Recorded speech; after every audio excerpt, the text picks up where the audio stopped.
Assalamualaikum warahmatullahi wabarakatuh.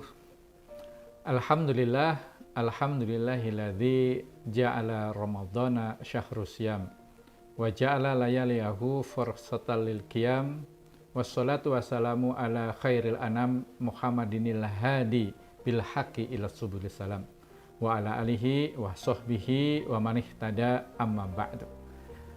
Para pemirsa UIK TV yang dirahmati Allah, alhamdulillah kita kembali bersua dalam rangka mengesahkan nama Allah, mengagungkan nama Allah, memuliakan nama Allah di dalam bulan yang suci ini, bulan suci Ramadan. Alhamdulillah kita telah bersama melewati hari-hari menjelang berbuka ini dengan melaksanakan puasa Ramadan, dengan beribadah tilawah, bersedekah, qiyamul lail dan sebagainya. Semoga Allah menerima amal ibadah kita dan kemudian Allah lipat gandakan ya, sesuai janjinya di bulan Ramadan ini pahala-pahala sholat kita, puasa kita, sedekah kita dilipat gandakan oleh Allah. Tak lupa marilah kita sampaikan sholawat serta salam kepada junjungan kita Nabi besar Muhammad Sallallahu Alaihi Wasallam, kepada keluarga, kepada para sahabatnya dan juga para pengikutnya yang istiqomah dalam menjalankan syariatnya. Insya Allah kita termasuk di dalamnya, amin ya rabbal alamin. Para pemirsa UIK TV yang dirahmati Allah, kita tahu negara yang dianggap paling bahagia itu bukan di negara Islam, bukan di negara kita juga. Ada yang tahu? Ya, mungkin ada yang pernah membaca survei ya. Jadi negara dengan indeks kebahagiaan tertinggi dunia ya, atau World Happiness Index itu ternyata ada pada negara Finlandia. Bahkan sudah beberapa tahun ya, negara Finlandia ini menempati ranking teratas negara dengan indeks kebahagiaan tertinggi. Gampangnya adalah penduduk Finlandia adalah penduduk yang paling bahagia di dunia ini, tentunya dibanding negara-negara lain yang disurvei. Ya, jadi ini sudah beberapa tahun.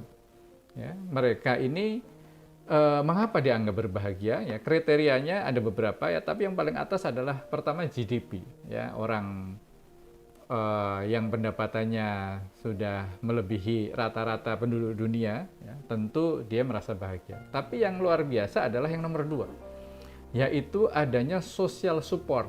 Ya, apa itu social support? Yaitu jika seseorang berada dalam satu komunitas, dia disupport oleh lingkungannya dengan baik, maka dia akan merasa aman dan merasa nyaman.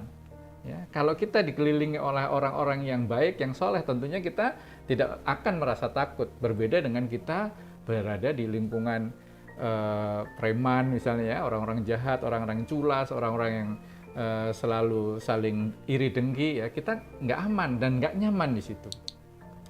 Indikatornya sebetulnya gampang aja ya untuk membuat yang disebut dengan social support itu ya. Ada sebuah survei yang dilakukan di negara-negara Eropa, ada beberapa negara yang diikutkan ya. Jadi nama surveinya itu adalah wallet drop ya, menjatuhkan dompet ya. Jadi ada 16 kota ya yang disurvei. Di kota-kota itu di-drop atau dijatuhkan dompet-dompet berisi uang tentunya ya. Itu rata-rata sekitar 30 pound sterling atau kira-kira hampir 500.000 lah ya. Dimasukkan ke dalam dompet, kemudian ada kartu namanya di situ sengaja gitu kan, supaya orang kalau menemukan dia menghubungi orang yang ada di situ, ada identitasnya. Disebar sebanyak 12 dompet di 16 kota itu. Ya, jawabannya kita tahu bahwa kota tertinggi pengembalian dompet itu ada di Finlandia. Ya, Finlandia menempati posisi teratas, yaitu dari 12 dompet yang disebar atau yang sengaja dijatuhkan di tempat-tempat umum, 11 dompet kembali. Artinya ada satu yang tidak kembali. Ya. Yang paling rendah ya ini kota Lisbon. Ya. Lisbon itu kota di Portugal. Ya. Hanya satu yang kembali. Itu pun dikembalikan oleh turis, ya, turis Belanda yang sedang berlibur ke ke Portugal tadi. Nah, ini menunjukkan bahwa kalau dikelilingi oleh orang-orang jujur, orang itu aman tinggal di situ, nyaman tinggal di situ, nggak akan merasa privasinya itu terganggu.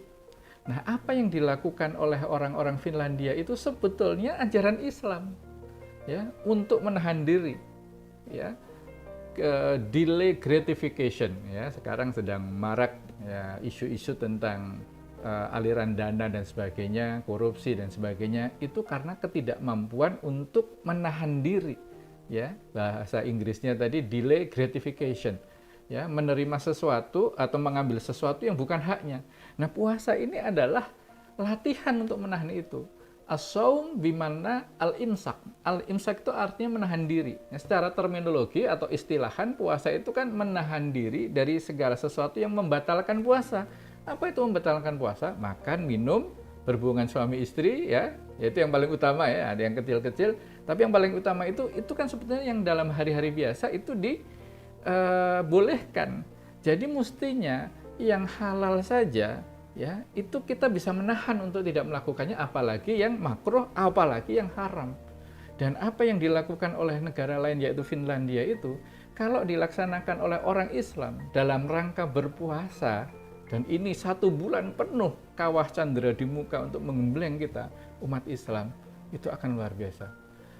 Mungkin buat rekan-rekan pemirsa UIK TV, ya, mungkin di teman-teman di PAI mungkin bisa melakukan survei, ya, tapi mungkin tahun depan, ya, tahun depan itu sebelum Ramadan kita sebarlah dompet itu, ya, di sekitar UIK di depan itu, ya.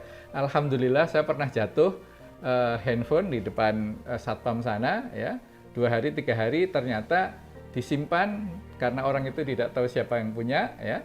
Akhirnya kembali, alhamdulillah, ya, saya merasa nyaman kalau di lingkungan UIK ini karena barang hilang terbukti sudah kembali.